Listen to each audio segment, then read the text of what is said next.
Olá a todos, nós estamos aqui no nosso programa Parla Jovem.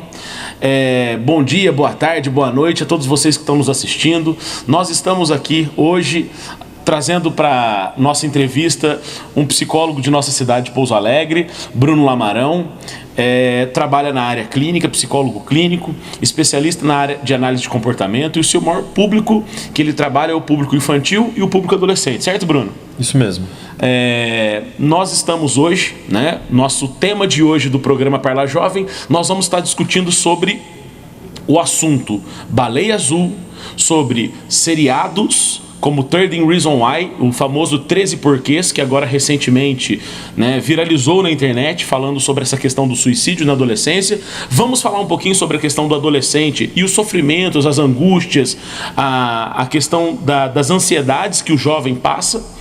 E neste programa especial de 1 hora que nós vamos estar, gostaria que vocês participassem, perguntassem, comentassem nas nossas redes sociais. Nós estamos aqui pelo canal da TV Câmara 18.4, estamos também na Rádio Câmara 96.7, e a todos vocês que nos acompanham também pelas redes sociais, pelo canal do YouTube, mandem perguntas, nós iremos respondê-los. E nós ficamos muito felizes com a participação de todos vocês. Só para nós termos um início, o programa Parla Jovem é porque assim, sabe, Bruno? Sempre quando nós vamos fazer a entrevista, nós explicamos o que é esse programa. O programa Parla Jovem é um programa criado pela Escola do Legislativo daqui da Câmara Municipal. Então, o que é a Escola do Legislativo? A Câmara Municipal de Pouso Alegre, no ano de 2004, ela criou a Escola do Legislativo.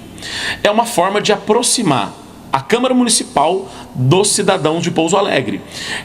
A finalidade dela é exclusivamente de educar no campo da cidadania. Então, nós temos aqui também, na Escola do Legislativo, uma outra função, que é dar instrução a todos os funcionários que são servidores da Câmara e também aos funcionários que nós temos aqui na Câmara, que são cargos de confiança, e todos os outros funcionários que são nomeados para os seus cargos.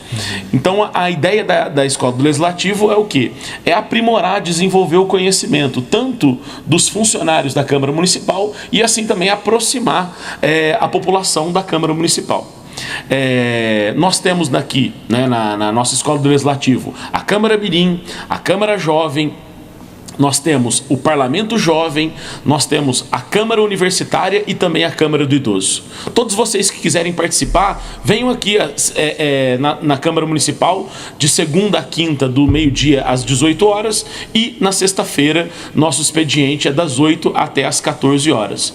Venha, conheça, saiba os horários os horários das câmaras, como funciona, e você, qualquer cidadão de Pouso Alegre, qualquer visitante está apto a querer vir nos visitar e participar dos nossos programas. Bom, mas vamos ao que interessa, vamos fazer um bate-papo. Bom, nós estamos aqui, eu já apresentei, mas vou apresentar de novo. Esse é o Bruno Lamarão, psicólogo clínico de nossa cidade. Nós trouxemos ele hoje exatamente para falar sobre esse assunto da baleia azul, da questão da adolescência, a questão do suicídio, e tem muito assunto para nós conversar hoje, né, Bruninho?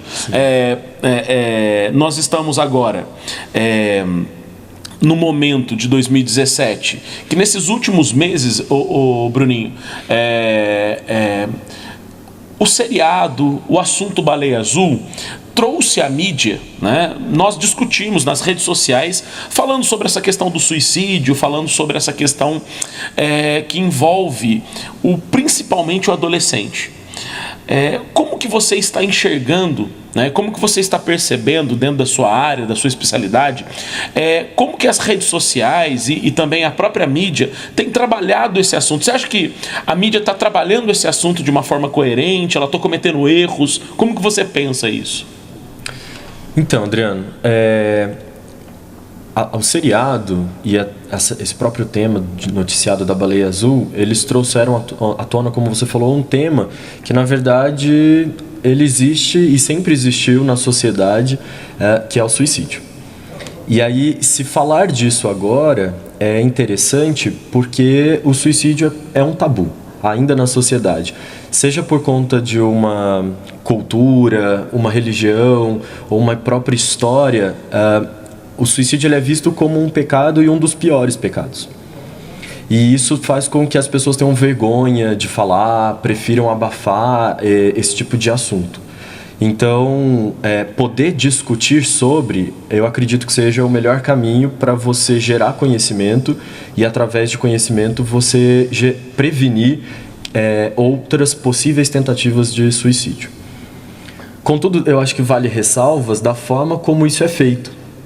Porque na mídia de redes sociais não existe muito filtro ou controle das informações que são vinculadas. Então, eu acho que tem que existir uma preocupação muito séria em relação à veracidade dessas informações e até mesmo de um senso crítico de que tipo de informação eu passo para frente e que tipo de informação eu não passo. A OMS, a Organização Mundial de Saúde, ela até tem uma cartilha, já se eu não me engano, desde de 2007 ou 2009, não me recordo exatamente, dizendo para as redes midiáticas como divulgar e abordar o tema suicídio. E aí uma das prerrogativas dele é colocar a relevância do tema, sempre ter uma preocupação com a pessoa, a vítima. Também deve-se levar em consideração a maneira de se abordar, sem tentar fazer sensacionalismos. Então eu acho que a gente tem uma possibilidade muito grande de poder aproveitar esse momento de discussão, mas também a gente não pode acabar desviando e acabar caindo no senso comum de recriminar o suicídio ou de continuar a acreditar que a pessoa faz isso e tem que ser rechaçada. Uhum. Para todos vocês que estão nos assistindo e para quem não conhece, surgiu uma brincadeira, uma espécie de brincadeira nas redes sociais chamada Brincadeira da Baleia Azul. Como que ela funciona? O indivíduo ele entra. Isso surgiu na Rússia. Não se sabe se os criadores dessa brincadeira são russos, mas os primeiros suicídios registrados relacionados à baleia azul foram na Rússia que aconteceram. E diante disso, diante desses suicídios, que foram 8 suicídios completos na Rússia, outros países europeus começaram a ter esse mesmo tipo de suicídio, onde a maioria deles eram adolescentes, na idade ali em torno de 14 a 17 anos, que faziam uma espécie de uma brincadeira de 50 provas, 50 fases. E nessas brincadeiras, a última era que levava ao suicídio. E assim, ela tomou uma proporção, inclusive no Brasil, onde nós temos casos que são estudados, que estão sendo ainda averiguados, mas pelo que se colocou 4 casos sobre suicídio na adolescência relacionados à baleia azul. Não quer dizer que foi a brincadeira em si, mas são aqueles que conheciam a brincadeira do baleia azul e acabaram entrando, brincando de alguma forma. Então nós temos 4 casos registrados nesse sentido, de evidências que se dão ao baleia azul. E assim, Bruno? Veja bem, é um tema interessante. Eu gostei muito da sua fala quando você disse que, quando fala-se de suicídio, nunca se discutiu o suicídio de uma maneira tão à vista, tão às claras. Na sociedade, talvez pelo moralismo, e esse moralismo pode vir da religião ou de uma questão cultural, parece que dá vergonha nas pessoas um familiar suicidar, parece que é uma coisa vergonhosa. Não se trata desse assunto de uma forma mais clara. E obviamente isso para que nós possamos tentar entender, nós temos que discutir. Sim. E realmente, veja bem, eu acho importante esse assunto, porque hoje nós estamos aqui na Câmara Municipal tentando levar esse assunto para o nosso público de Pouso Alegre. E aí, Bruno, dentro desse inteirinho relacionado ao suicídio, nós temos um vínculo muito grande com o bullying. Também. Que pode ser um fator, vamos dizer assim, um catalisador para o suicídio. A gente chama de fator de risco. O fator de risco seria essa questão, por exemplo, o que você quer dizer, no sentido de que o bullying pode levar. Isso. para todos os que estão nos assistindo, bullying, né, é uma terminologia criada na qual ocorre ofensas, e muito no mundo jovem, não somente, né, existe entre eles questão de apelidos, né, preconceitos, discriminações que aconteçam, que isso pode levar, né, a uma ofensa ou alguma coisa que gere um complexo de inferioridade ou algo do gênero.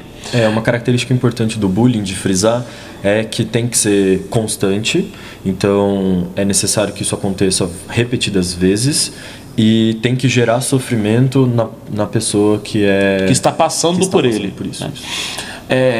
E aí, Bruno, você acha que as escolas, como que você pensa isso? Você acha que esse é um assunto que deveria ser levado para as escolas? As escolas deveriam discutir isso com seus alunos? Especialistas deveriam ir às escolas para falar sobre isso? Né? Como que você acha isso? Sim. Você acha que o adolescente tem já uma maturidade para discutir sobre esse assunto? Como que nós faríamos isso? Tá. Vou tentar ir por partes. Não, fica tranquilo. Eu acho que é importante, sim, ser discutido isso nas escolas. A importância de um profissional para falar a respeito, sem dúvidas, é muito importante também. Eu não vou me recordar exatamente quando, mas houve um boom nesse assunto bullying, assim como estamos tendo agora sobre o suicídio, por volta de 5, 6 anos atrás, aonde começou uma certa discussão entre se bullying foi criado, se bullying já existia, e a questão toda de que muitas pessoas mais velhas costumam dizer que na minha época isso acontecia comigo e eu sobrevivi, então por que agora estão dando um nome e dando uma ênfase aonde coloca a pessoa num papel de destaque, né? Aquele que sofre o bullying. E eu acho que é importante se discutir isso, porque assim como o suicídio, esses assuntos acabam gerando certos preconceitos. E aí é muito normal a gente não entender por que se começa a falar disso agora e não se falava antes. Mas cada vez mais a gente consegue esmiuçar e entender um pouco melhor as situações pelas quais a gente passa durante todo o nosso processo de vida. E até, inclusive, da minha área, né, da parte da psicologia, fatores que podem interferir ou beneficiar esse processo. E aí o bullying aparece como uma dessas situações. Então, os adolescentes, eles têm condições de conversar sobre isso ou não? Eu acho que vai depender muito de para quem que você pergunta ou a forma como você quer falar. Se você espera discutir bullying de uma maneira muito acadêmica, com certeza eles não vão ter condições. Não vai fazer sentido. E eu acho que o ponto é esse, não vai fazer sentido. Não vai fazer sentido nem para quem fala, nem para quem escuta. Mas é importante eles falarem porque tem como você saber que algo que você faz pode prejudicar outra pessoa se ninguém te aponta que você está prejudicando uma terceira pessoa? Não tem como a gente saber que a gente está agindo de uma maneira equivocada se alguém não nos mostrar. Mesmo que até às vezes a própria outra pessoa que é afetada, ela pode ser quem nos dê esse parecer. Mas geralmente, por ter esse viés de chacota, de brincadeira, a gente não leva em consideração a opinião de quem sofre. Então precisa haver um terceiro, que aí pode ser o professor, o diretor ou até um profissional, como um psicólogo, que venha e diga: olha, determinados comportamentos têm tais consequências, ainda que você não as veja. E aí as crianças e os adolescentes, quando eles escutam isso de uma maneira muito concreta, porque com criança e adolescente tem que ser falado de maneira concreta, eles podem rever os próprios comportamentos e até mesmo identificar se eles já agrediram ou foram agredidos por alguém. Porque a criança, ela também tem dificuldade de nomear o sofrimento dela. Então, muitas vezes ela não consegue chegar para os pais ou para os educadores e falar: eu estou sofrendo bullying. Porque ela não conhece essa palavra e não entende o significado dessa palavra. Ela só sabe que ela está sofrendo e ela não consegue entender exatamente por quê. Nós adultos, por conta do nosso processo, do amadurecimento, a gente tem um pouco mais de facilidade. Não significa que a gente consegue sempre, mas de identificar o que nos leva a se comportar ou a sentir mais triste ou mais alegre. Uhum. Nós continuamos depois do intervalo conversando sobre esse assunto. Fique conosco, até daqui a pouco.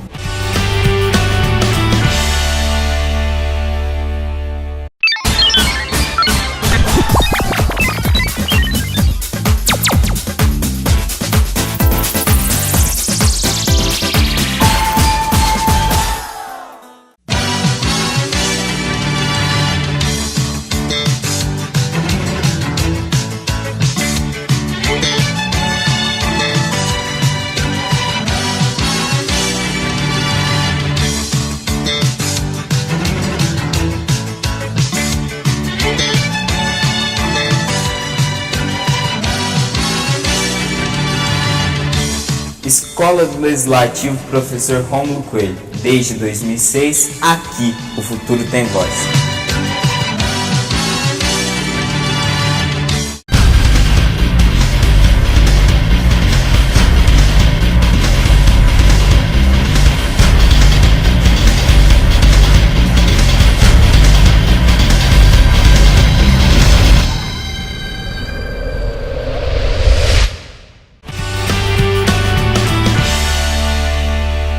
Olá, estamos de volta no nosso programa Parla Jovem. Hoje nós estamos entrevistando Bruno Lamarão, psicólogo clínico de nossa cidade. E o nosso assunto hoje é a questão do suicídio, a questão da baleia azul.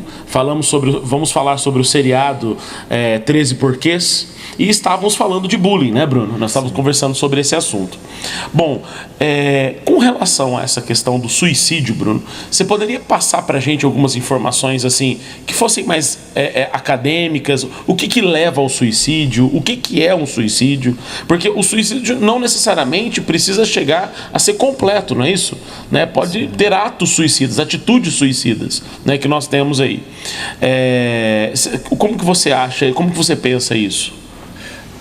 De uma maneira mais simples, a gente pode entender suicídio como a intenção de uma pessoa de tirar a própria vida. E aí nisso engloba o suicídio completo, e é muito bacana de você se referir dessa forma, completo e não bem-sucedido, para não reforçar a ideia de que a pessoa é bacana se matar. E também as tentativas de suicídio. Existem algumas divergências aí em relação a tentativas de criar um número para se entender a quantidade de suicídios que acontecem em relação a tentativas e suicídios completos. Os dados que a gente tem maior acesso falam em relação a suicídios completos. E aí as informações que eu tenho para trazer aqui para vocês é que no ano de 2005 foi feito um levantamento e aí percebeu-se que para cada 100 pessoas, uma era atendida em pronto-socorros por tentativas de suicídio. Por trás dessa uma pessoa, eles perceberam e investigaram que existem 3 pessoas que tentaram e não conseguiram realizar. Além dessas 3, existem outras 5 que planejaram cometer o suicídio e 17 que pensaram a respeito de suicídio, dentro de 100 pessoas. E aí se a gente coloca isso numa população de uma cidade, então a gente tem várias pessoas que pensam sobre, várias pessoas que planejam a respeito, que tentam e algumas que realmente acabam realizando o suicídio completo. Ô Bruno, quando o indivíduo começa a pensar no suicídio, eu creio que todo adolescente, principalmente o adolescente, em algum momento pensa na morte. Sim. Né? Ele não deseja a morte e não deseja realizá-la, mas ele pensa na morte. Apesar deles, né, a questão da morte ser uma coisa muito distante do adolescente, né, ele pensa de uma maneira muito fantasiosa, né, sobre essa questão da morte.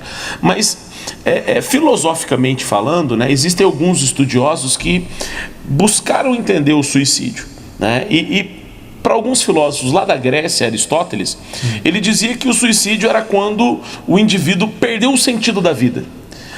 Ele já não tem mais nenhum motivo para viver. Como diria o Aristóteles, a eudaimônia, ou seja, a felicidade já não completa, já não faz sentido. Então, viver é sofrer. Sim. Então a vida é muito mais sofrida do que o suicídio. Porque, por exemplo, às vezes eu fico pensando, né? Eu vejo, você fala, nossa, mas ele vai suicidar, ele vai amarrar uma corda no pescoço, olha a dor que ele vai sentir. Mas na verdade não é. Na verdade, a dor que ele vai sentir é o alívio do sofrimento que ele já tem em vida, né? Então, nesse sentido, desse sofrimento todo, essas mazelas desse sofrimento, o adolescente, né, eu acho que ele é muito mais suscetível a eles, como a gente estava comentando. O adulto, pelo menos, ainda já sabe lidar alguma coisa emocionalmente, né, ou pelo menos tem um pouco mais de experiência de vida, né, que permite a ele ter algum certo parâmetro. Mas quando você pega o adolescente, né, que tem uma pouquíssima experiência de vida, quando eu falo pouquíssima experiência, no sentido de tempo mesmo de vida, né, e de experiências mesmo, em relacionamento, em conhecimento de vida, em vivenciar a questão até mesmo de ter uma certa independência econômica para que ele possa... Quando você coloca o suicídio vamos colocar ele na adolescência, tá? Né?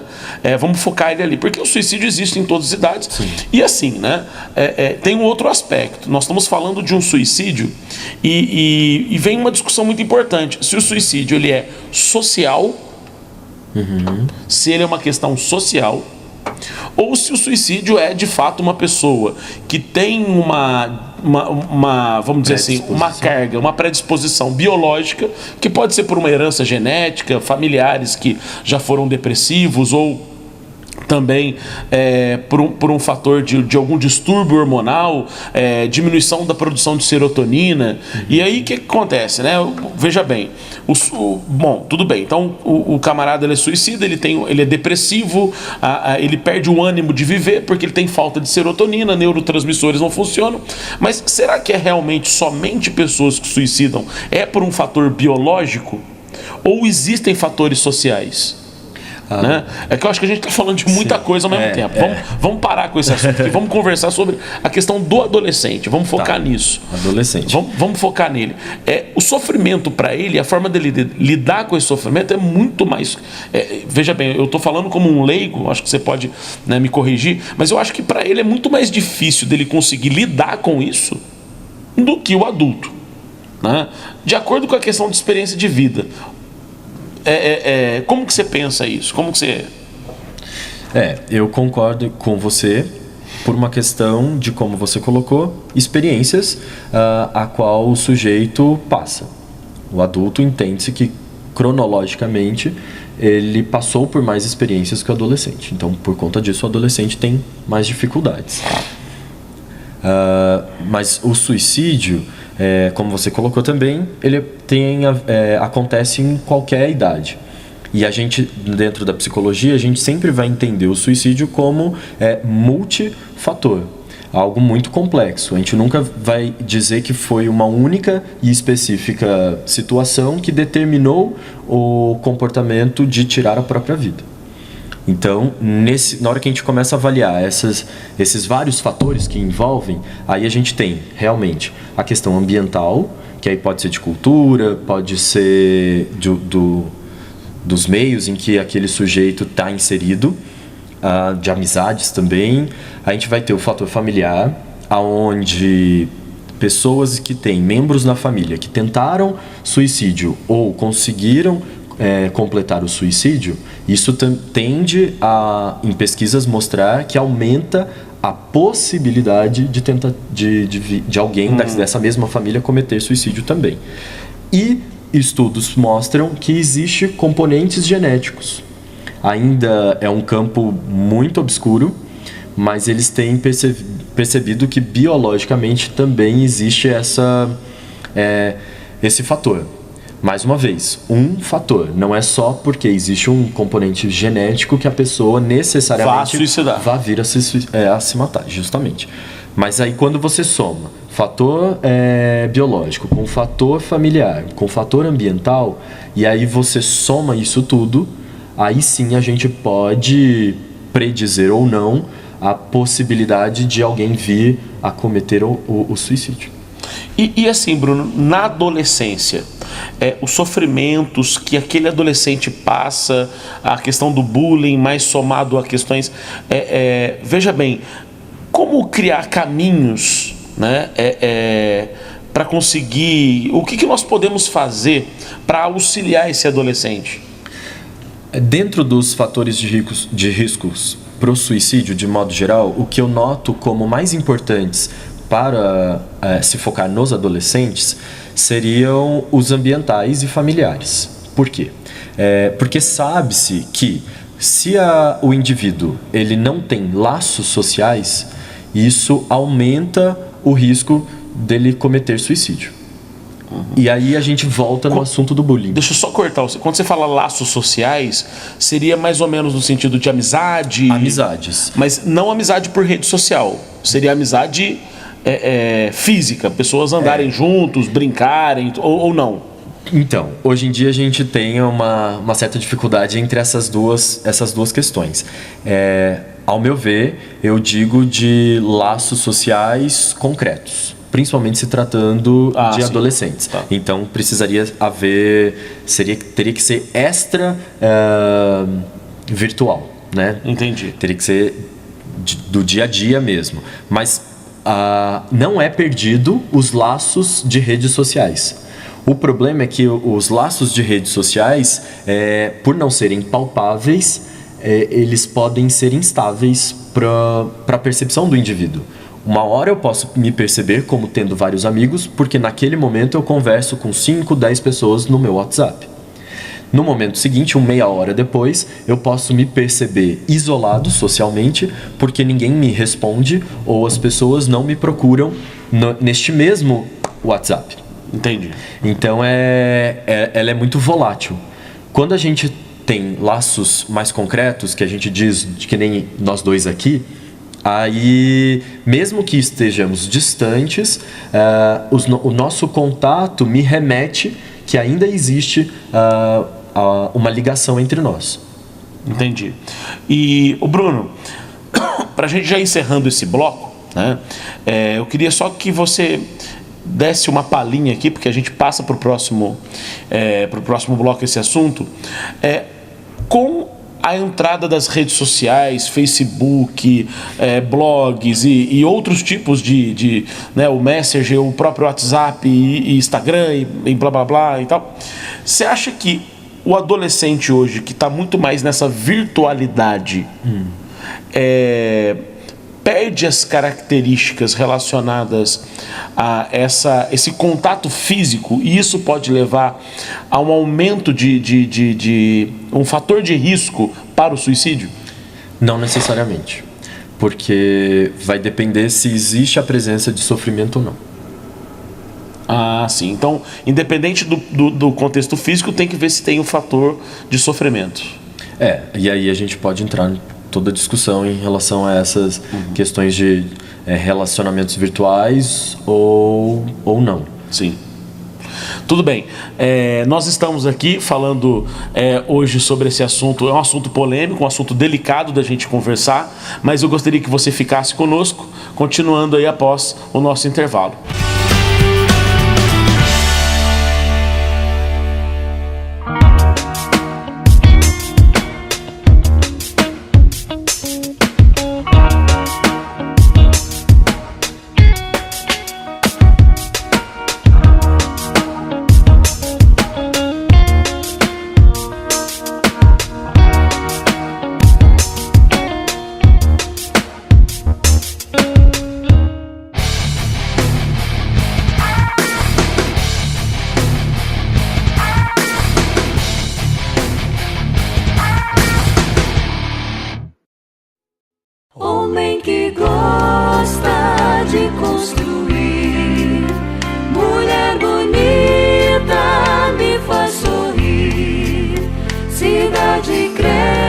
cresce, vai se expandindo, já é orgulho pro meu país. Vive, trabalha, estuda e é feliz. Aqui o sonho é realidade. Quando cheguei aqui para viver, eu consegui tudo que sempre quis.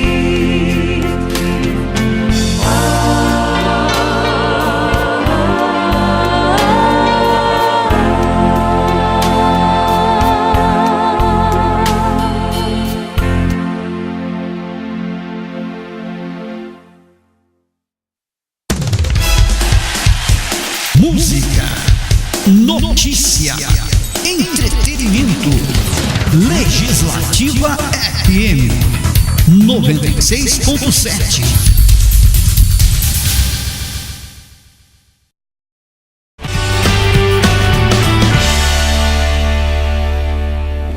Nós estamos de volta do intervalo e o nosso assunto de hoje é a questão do suicídio, Baleia Azul, o seriado 13 Porquês. E hoje nós estamos aqui no programa Parla Jovem entrevistando o Bruno Lamarão, psicólogo clínico com especialidade na área de adolescentes e também na área infantil. Bom, Bruno, nosso assunto estava se prolongando, a gente estava falando sobre essa questão do suicídio, né? E aí, veja bem, um dos pontos que eu queria que você comentasse, se tem a ver, né? É que às vezes eu vejo que o adolescente, nesse sofrimento, nessa angústia que ele passa de vários fatores, de sentimentos, de amores não correspondidos, enfim, às vezes ele tenta buscar ajuda com os pais. Só que aí eu vejo às vezes, né, e também eu como professor, eu vejo que muitos dos alunos, quando eles vêm pedir ajuda, o comentário mas o meu pai e minha mãe, eles trabalham muito.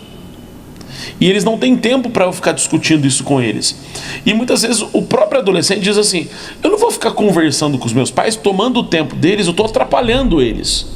Então tem esse sentimento também do adolescente, tem uma certa consciência de falar, nossa, eu não vou ficar falando desses problemas para eles, né? E muitas vezes a gente vê uma famosa frase que vem do mundo adulto, geralmente dos pais, que é assim,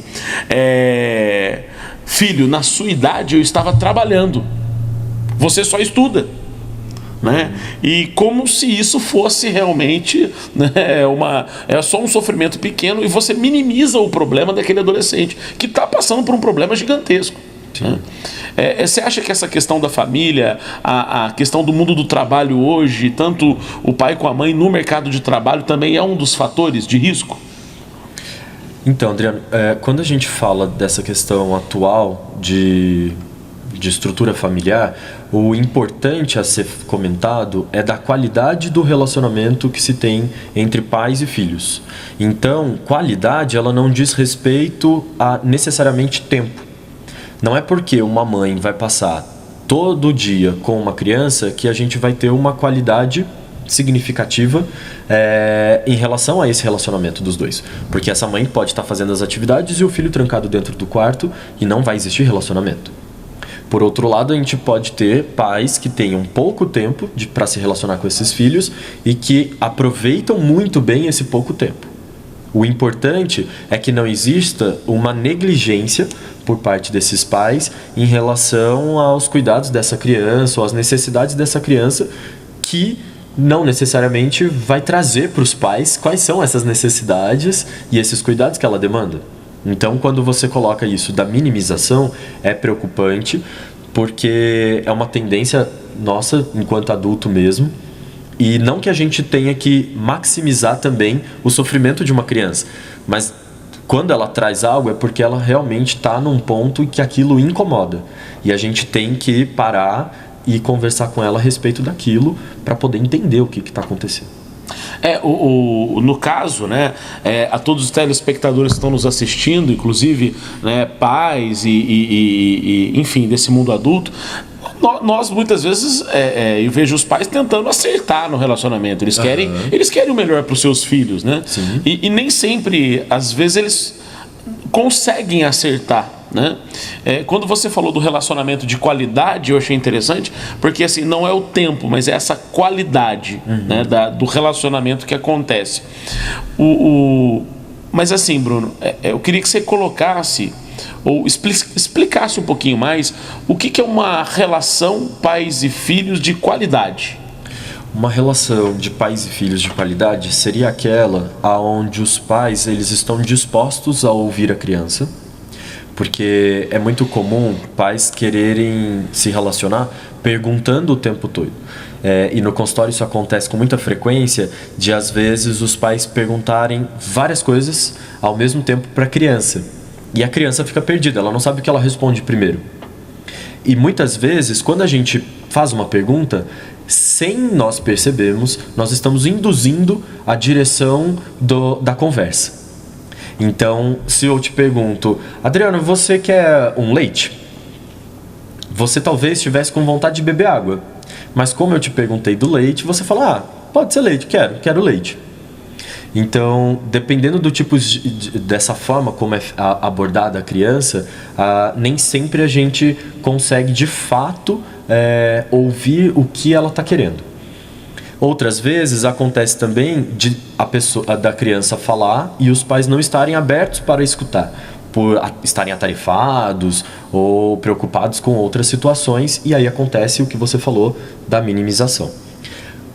Outro aspecto dessa qualidade seria também quando existe momentos de satisfação e prazer entre pais e criança. E aí eu coloco pais e crianças e entendendo todas as estruturas que existem de família hoje em dia, que pode ser só o pai e a criança, a mãe e a criança, enfim, todas as possibilidades aí, mas aonde os dois façam uma atividade conjunta em que os dois percebam essa atividade como prazerosa. Porque se eu estou assistindo televisão e o meu filho está ao meu lado, eu não posso, pode ser prazeroso para mim, mas eu não tenho como garantir que está sendo prazeroso para ele, a não ser que eu pergunte. E aí pode acontecer também da criança dizer que está legal para ela sim, para tentar buscar esse pai, por achar que essa é uma maneira que ele tem de ter um contato. Então não é o pai trazer a criança para as atividades dele, é o pai tentar criar atividades em que os dois se envolvam juntos. De preferência, participar das atividades da criança é um bom caminho também. Nem sempre isso é possível, porque às vezes as gerações são muito distintas em relação a gostos e interesses. Mas tentar achar um meio termo tende a ser uma das maneiras de se conseguir um relacionamento de qualidade. Ô Bruno, e continuando nesse assunto de afetividade, no século passado, 1800 e pouco, né, 1840, surgiu um livro que chamava-se O Sofrimento do Jovem Werther.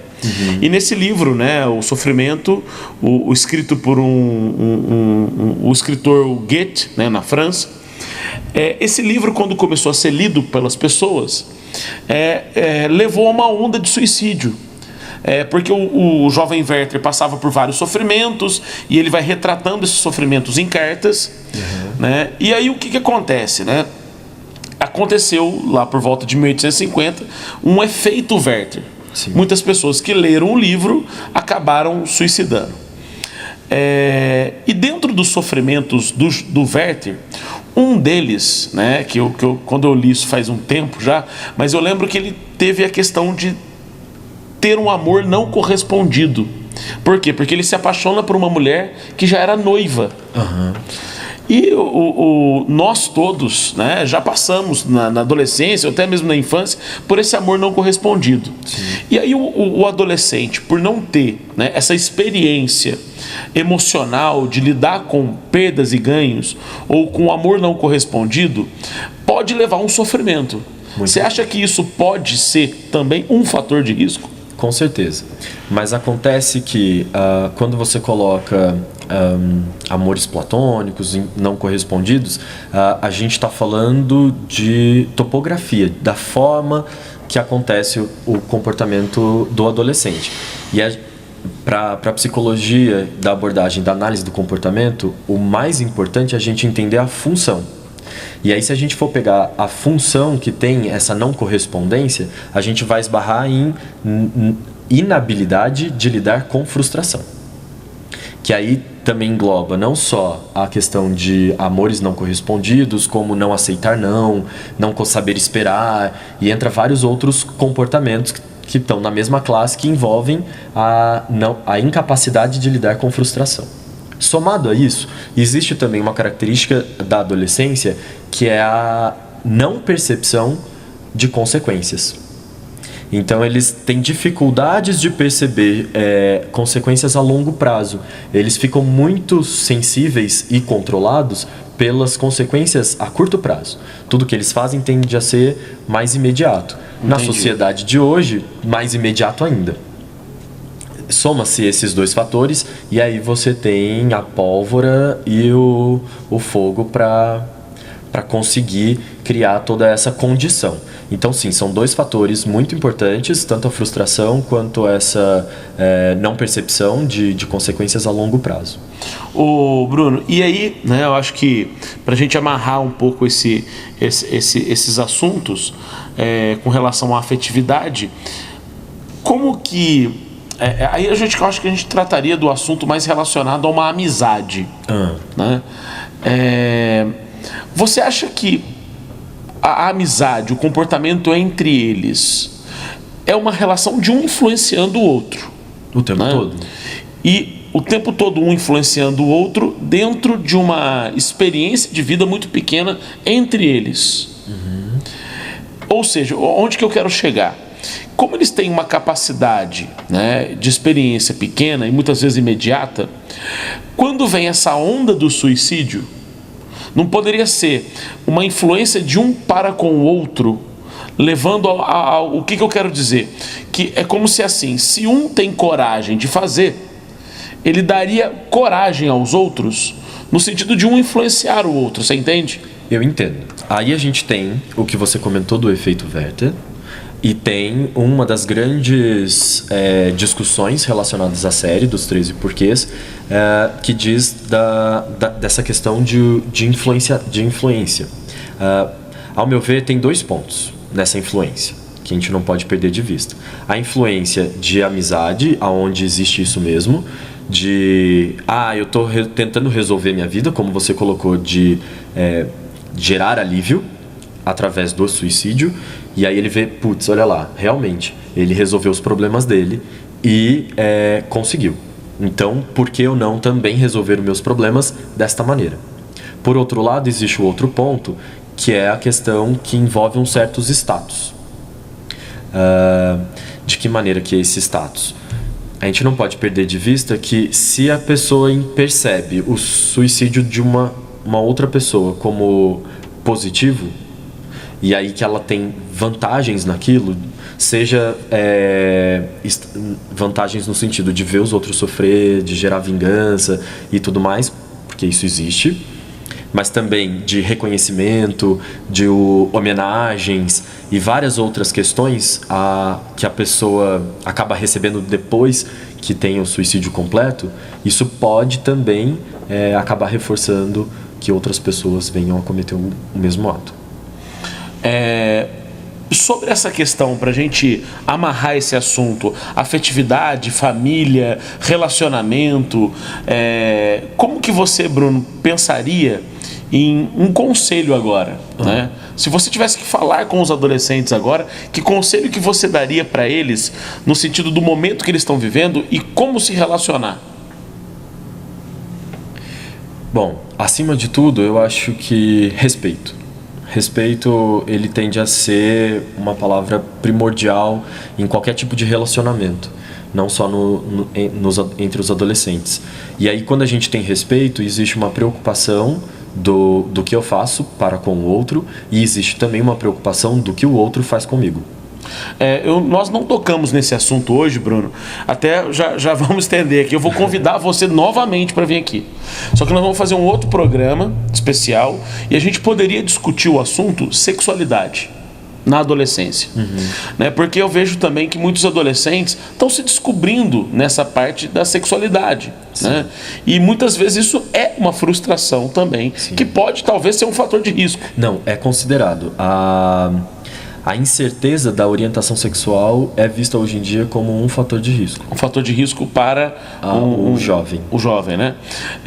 Nós estamos aqui encerrando o nosso terceiro bloco. Espero que vocês estejam gostando. Eu aqui, né, tá sendo para mim uma aula, viu, Bruninho? Você me ensinar alguns pontos importantes. Essas folhas que você trouxe vai ficar com o programa, porque a Escola do Legislativo vai incorporar ela anexada aos seus arquivos. E nós estamos voltando daqui a pouquinho. Fique com a gente. Aqui é o programa Parla Jovem. Eu sou o Adriano Neném e estamos daqui a pouco de volta. Valeu.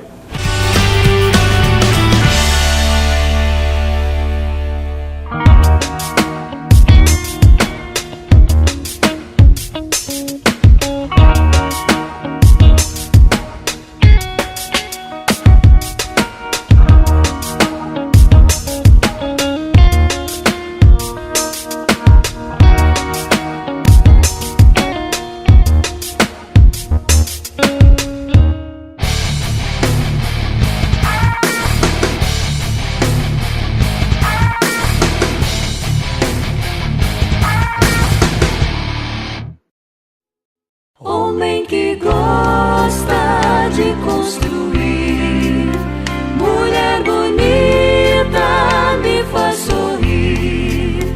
Cidade cresce, vai se expandindo, já é orgulho pro meu país. Vive, trabalha, estuda e é feliz. Aqui o sonho é realidade. Quando cheguei aqui para viver, eu consegui tudo que sempre quis.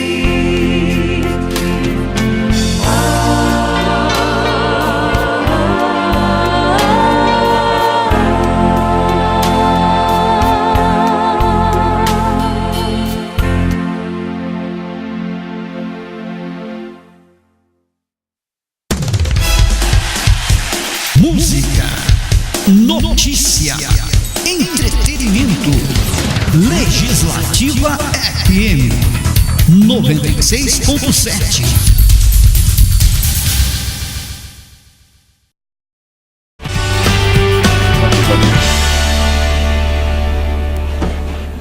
Hoje nós estamos num programa especial Parla Jovem. Nosso programa hoje foi de 4 intervalos. Nós estamos tratando sobre o assunto Baleia Azul, falando sobre o assunto suicídio na adolescência. E agora, nesse quarto e último bloco, a gente vai conversar só sobre o seriado.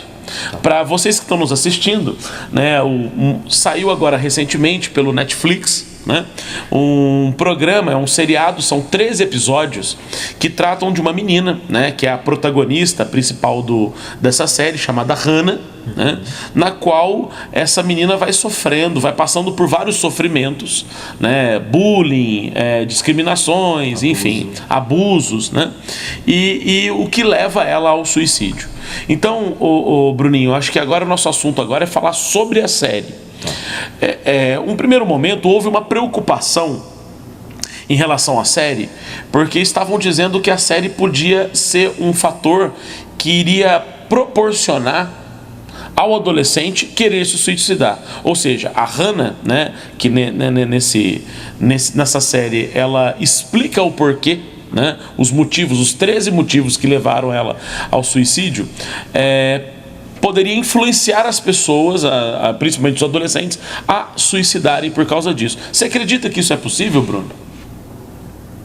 Eu acredito que o seriado ele possa vir a se tornar o estopim de uma pessoa que já venha pensando em suicídio a criar coragem para fazer o ato. Seria uma espécie de um gatilho. Um gatilho. Porque assim, né, eu acho que também seria uma coisa um pouco exagerada, né, e eu tô falando da minha opinião, falar que a pessoa vai assistir o episódio, vai assistir o seriado e vai pôr um suicídio. Né? Talvez ele já teria vários fatores e talvez o programa, a série meio que foi a última... vamos dizer assim, a última gota d'água para que levasse a cometer. Você acha que a série foi muito bem retratada, o sofrimento do adolescente? Como que você entende a qualidade dessa série? Olha, para mim, e aí é uma opinião muito particular mesmo, eu acredito que eles tenham conseguido, de fato, retratar bem o sofrimento, a ponto de várias das críticas dizem respeito justamente da quantidade de informação que eles deram, que podem vir a levar outras pessoas a cometerem o suicídio. Então, sim, e eu imagino, lendo algumas informações sobre a série, que a intenção dos produtores era justamente essa, né?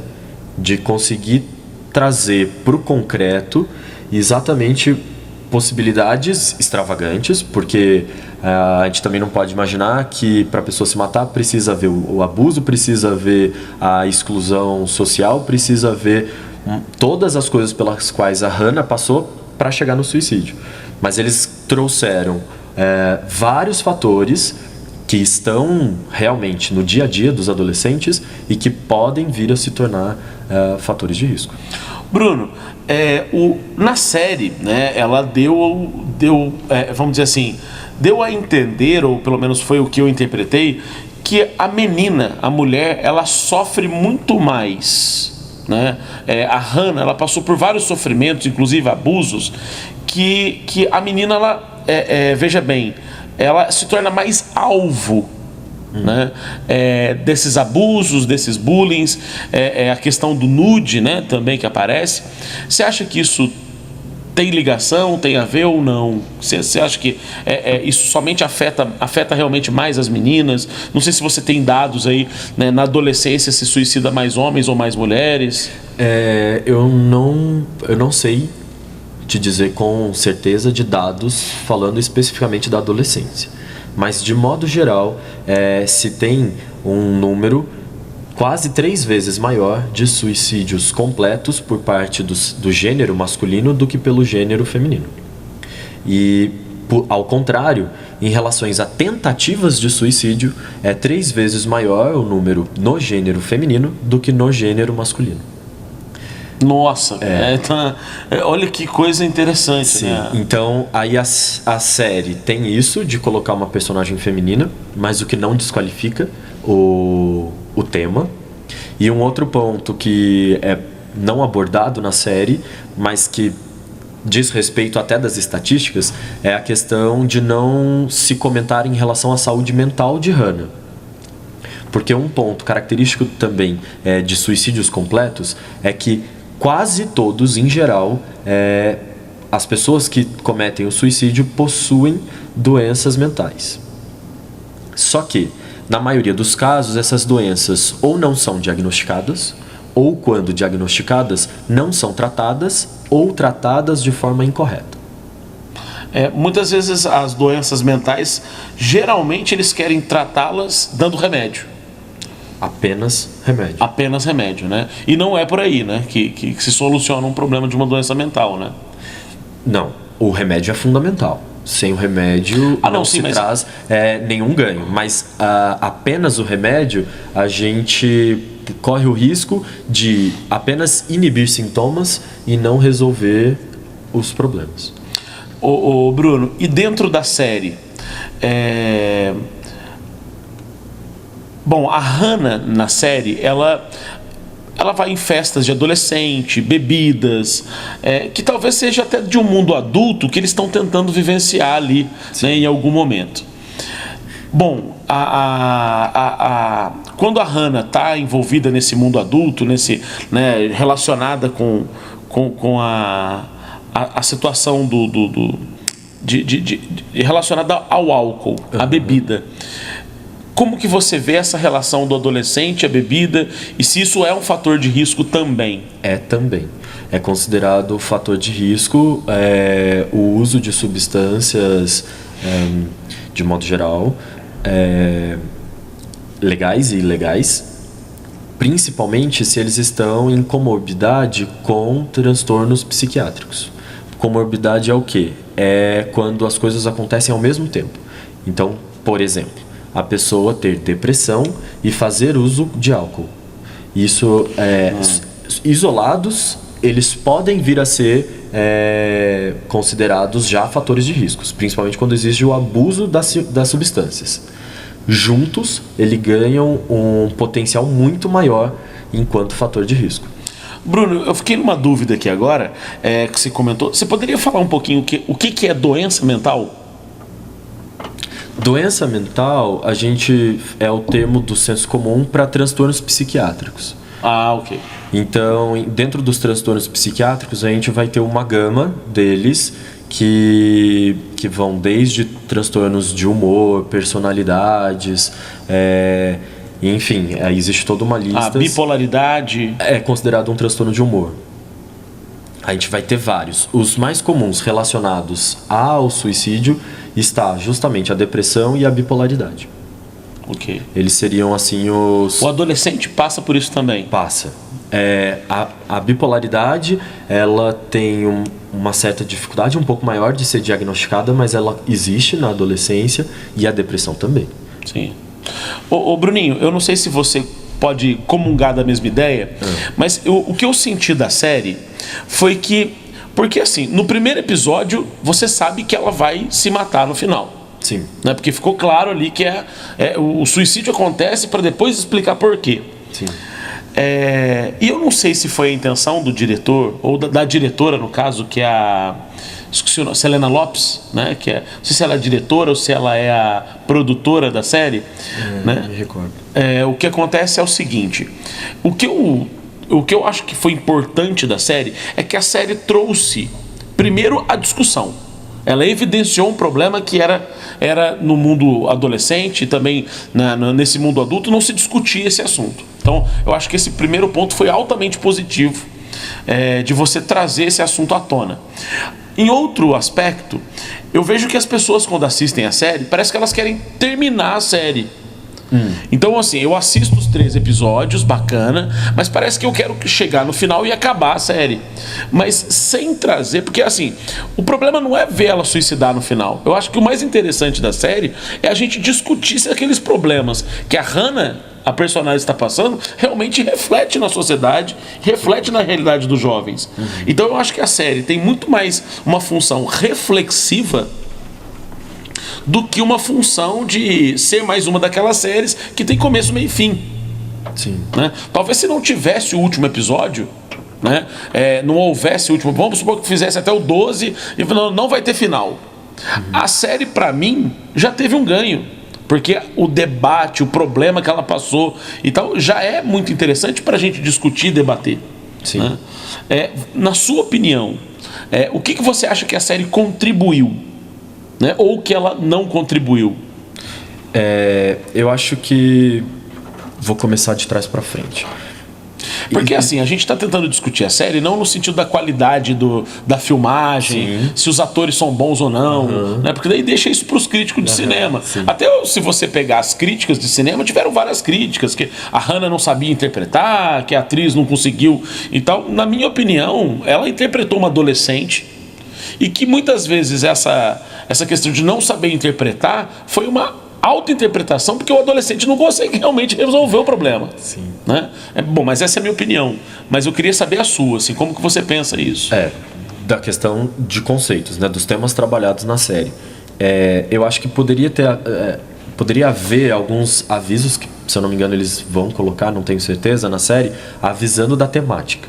Embora saiba-se que se trata de suicídio, eu acho que poderia haver mais avisos que corroborassem de se preocupar com o público que pode vir assistir essa série. Como já existe em alguns episódios quando tem a retratação de abuso. Agora, em relação aos pontos positivos, eu vejo que tem muitos que discutem fatores importantes, considerados fatores de riscos para o suicídio. Então aí entra o bullying, entra a questão do abuso, e o abuso ele pode vir tanto de pessoas conhecidas quanto desconhecidas, ou da família ou não, e aí é bem generalizado. Esse abuso, enquanto fator de risco, pode ser um abuso físico ou sexual, não precisa ter a conotação sexual, só o físico já pode vir a ser considerado fator de risco. Entra também o papel da escola, o papel dos amigos na questão que a gente já conversou anteriormente do isolamento social. Também temos a questão de negligência e o papel da família.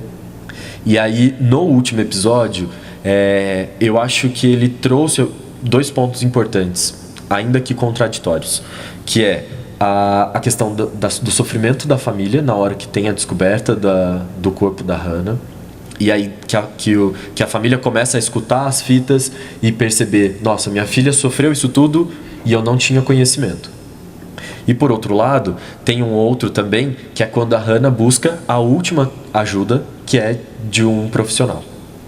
E aí isso traz, pelo menos para mim que sou da área, a crítica de o quanto profissionais da área de saúde não estão preparados ainda, ou poucos preparados, para lidar com o suicídio.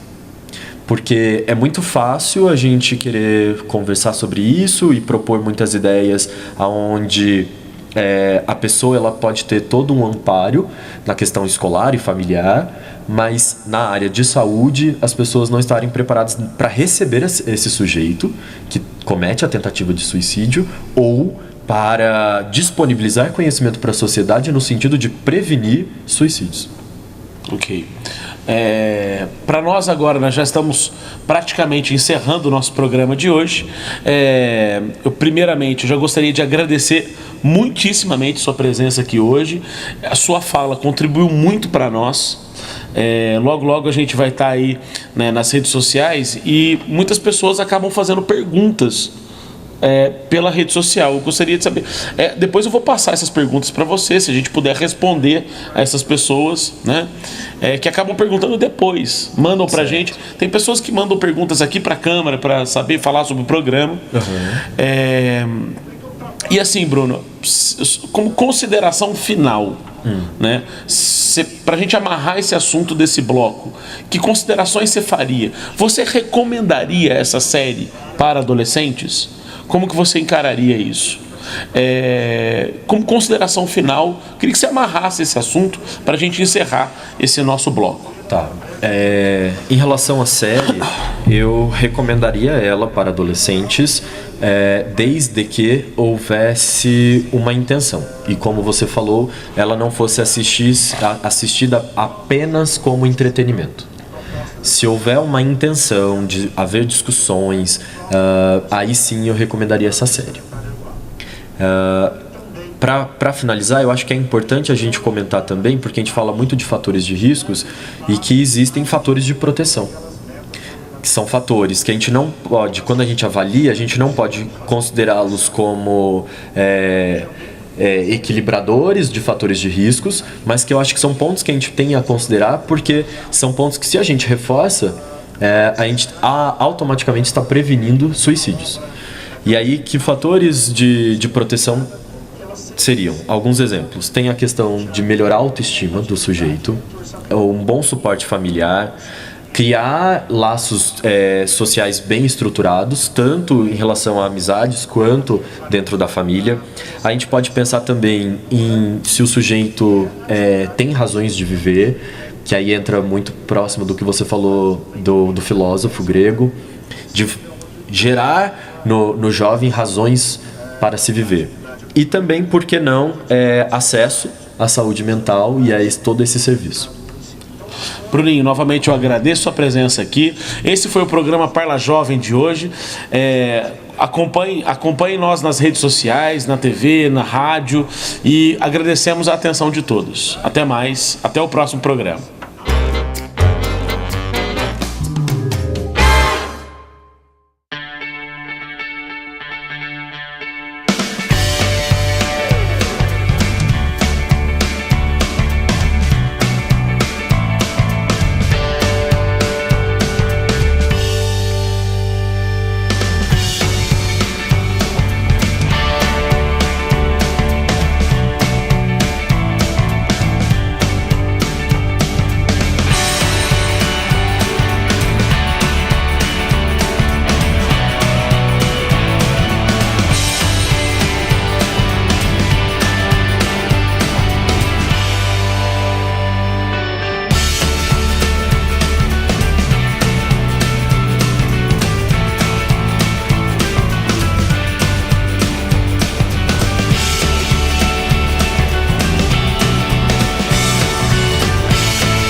estuda e é feliz.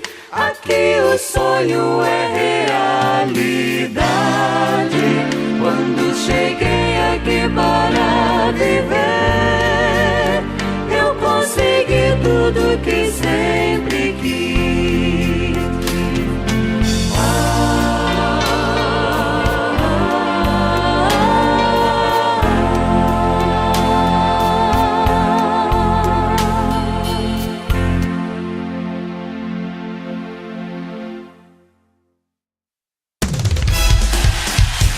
Música, notícia, entretenimento.